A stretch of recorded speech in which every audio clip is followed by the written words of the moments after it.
In life, there's two types of long-lasting pain: the pain of discipline and the pain of regret. It's never about the physical as much as it is about your mind. It's about getting command of your mind. Whether it's physical or material success, it all thrives from the form of self-discipline. It's about commanding your mind to choose things that are within your own best interest. Every day we are choosing things that aren't of our own best interest. So when the world is fighting us and the world is trying to bring us down, what we gonna do? Drown ourselves? Will Smith said best. Self-discipline is the best form of self-love.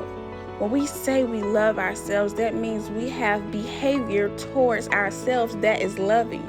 We can't win the war against the world. We can't even win the war against our own mind.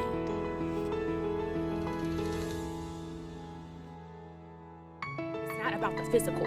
Once you master self-discipline, consistency, and self-control, the physical will follow. It has no choice but to follow. I'm not in a rush to be skinny. I'm in a rush to be disciplined.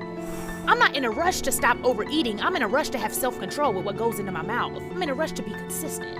And that'll trickle down into every aspect of my life. The problem is that we're viewing God from the lens of rules, which makes the relationship hard. Because I'm not looking first for the relationship, I'm looking first for the rules. Like and that makes you be like this. That's aggressive, right?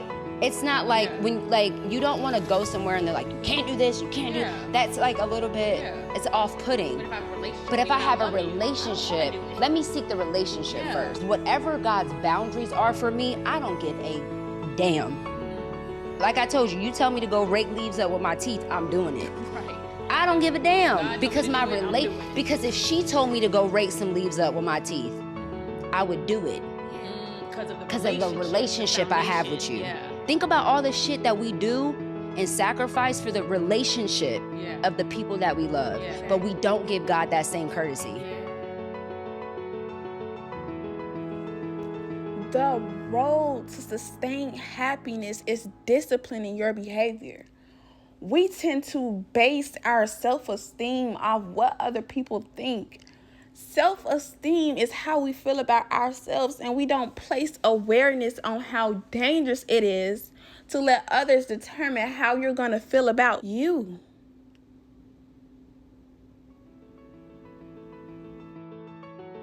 The version of you that you are right now is why you have what you have.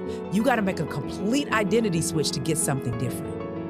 And so what happens is when people aren't ready to do that, they will always go back to the low-hanging fruit that they're accustomed to, because your presence will require something different. Stop telling your visions to other people, because they're not going to see it. Why you think you keep imagining opening a business?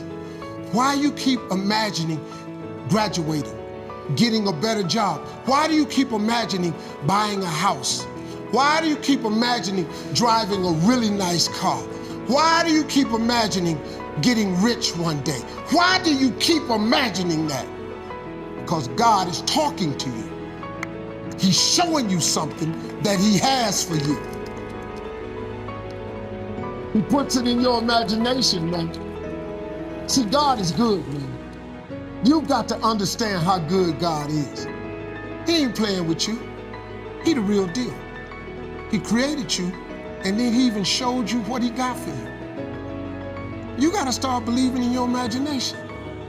You gotta start talking to him about this stuff you be seeing.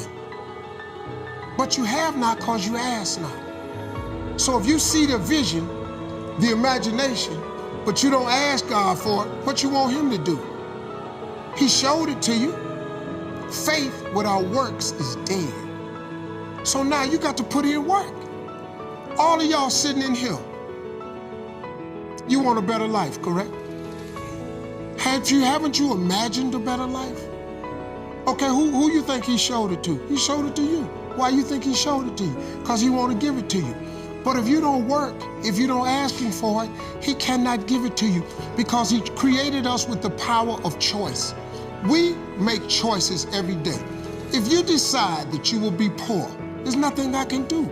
You're gonna be poor. If you decide to be rich today, who gonna stop you? Who? If you decide you want to be rich, all you gotta do is start. Why not? Who gonna stop you? Unless you tell it to the wrong person. Mama, listen to me. I'm going to be rich. Ain't nobody rich in this family. Go in there and sit down somewhere. Get yourself a good job. Oh, mama, you must be right. No, mama could be wrong. Because what you have in your imagination, God didn't show it to your mama. I'm sorry. He showed it to you. Listen to me. If y'all don't do nothing else, write everything you imagine down. Write it all down. Pray about it and watch what happens.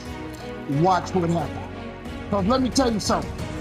If God can fix me, you have no idea who you're looking at. You have no idea what I've done. You have no idea what I've been through. You wouldn't even talk to me if you knew what I had to do to be here. But God is in the forgiving business. God is in the get your life together business. God is in the turn it around business. God is in the saving business. God did all that for me. It doesn't matter whose fault it is if it's your responsibility to fix it. For example, it's not your fault if your parents walked out on you, but it's your responsibility to make sure you deal and heal those traumas. It's not your fault if you grew up in an abusive household, but it's your responsibility to make sure you don't inflict that pain and trauma onto someone else. Fault and responsibility do not go well together. When we think it's someone's fault, we want them to pay, we want them to suffer, we want them to hurt the way we did. Your heart, your life, your happiness is your responsibility and your responsibility alone. When we focus on placing the blame on others, we are in victim mode. The road to power is in taking responsibility.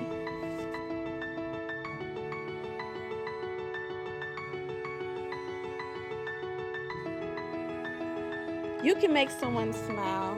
You can make someone laugh. You can cheer someone up. But whether someone is happy or not is solely out of your control. What we desire in relationships with humans, partners, is for them to pour into us, feed us, spark our flames. Look at your last 3 messages, or better yet, look at who you socialize with on a daily. Look at your friends, look at your family. Are they feeding your flame or dimming your light?